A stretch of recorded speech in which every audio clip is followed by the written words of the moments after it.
Well, the respective political parties have had their conventions, Republicans and Democrats. They've nominated their candidates for president.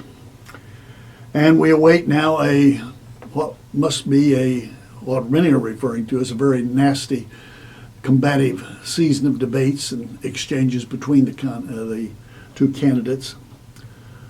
I think it's important to recognize that we face a deeply polarized country and a deeply polarized voting constituency. We're polarized racially, we're polarized morally, we're polarized politically, diplomatically, economically. And in my judgment, the Obama-Clinton administration has done much to aid and abet this polarization. I don't expect unity. I don't look for that. I think that's a false hope. That will come only when Jesus comes. But we have two deeply flawed candidates. And yet, from the scriptures we know, we're all flawed. It's only the cross that renders us flawless, the cross of Jesus. But in the meantime, we're going to have to make a selection. We're going to have to make a choice.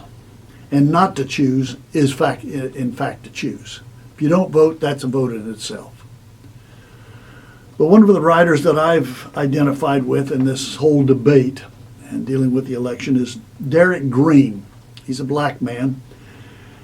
And in an article that he writes for the Institute of Religion and Democracy, he said this: I understand that many evangelicals taking public positions against Donald Trump are religious and political conservatives or Republicans, and they're not only worried about the negative effects that Trump will have on an evangelical integrity, and rightly so, but also the credibility of the Republican Party. Many followers of Trump feel this way. Nevertheless, Derek Green says, nevertheless, there's been a recognizable absence of evangelicals highlighting Hillary Clinton's public record of demonstrable and unethical actions, as well as forewarnings of what might happen to a person so pathologically dishonest as ever elected president. The evangelical silence concerning Clinton's character and governance threatens evangelical credibility. Where are the evangelical voices, commentary, news pieces beseeching fellow evangelicals against supporting and voting for Hillary Clinton? Knowing precisely how sedulously fraudulent she's proven herself to be, or because of the consequences of her disastrous foreign policy achievements, if you can indeed call them that, or because of her lies and irresponsible handling of the terror attack on the U.S. Embassy in Benghazi, Libya, and the resulting media fallout from it, including having an innocent man jailed as part of the charade. Remember, they initially said that the terrorist attack was caused because of a man putting a terrorist video up. Or because she thinks preborn children up to the moment of birth are unworthy of civil rights protection. Unborn children have no rights, no constitutional rights, no national, no rights.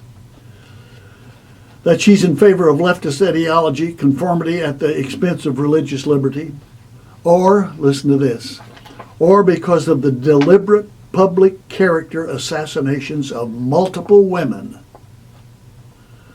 who were victims of her husband's predatory actions.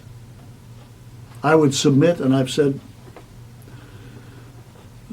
all along, that the Clintons are two unindicted felons. They have gotten away, maybe with murder.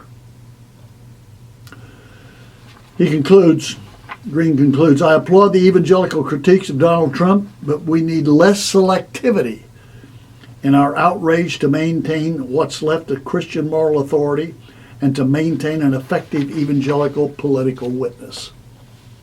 Amen. I would only add to that we at the Jerusalem Connection have evaluated all our candidates at every level in light of how they view Israel. And we've seen how the Obama-Clinton administration has viewed Israel. It's been disastrous. They're further apart than they've ever been. But I think we can have a legitimate hope in the attitudes toward Israel of both Donald Trump and Mike Pence. Till next week, Od Ki Yavo Shiloh, or until Messiah comes, Yivareka Yahweh. Yahweh bless you, bless those you love, and bless those who love you.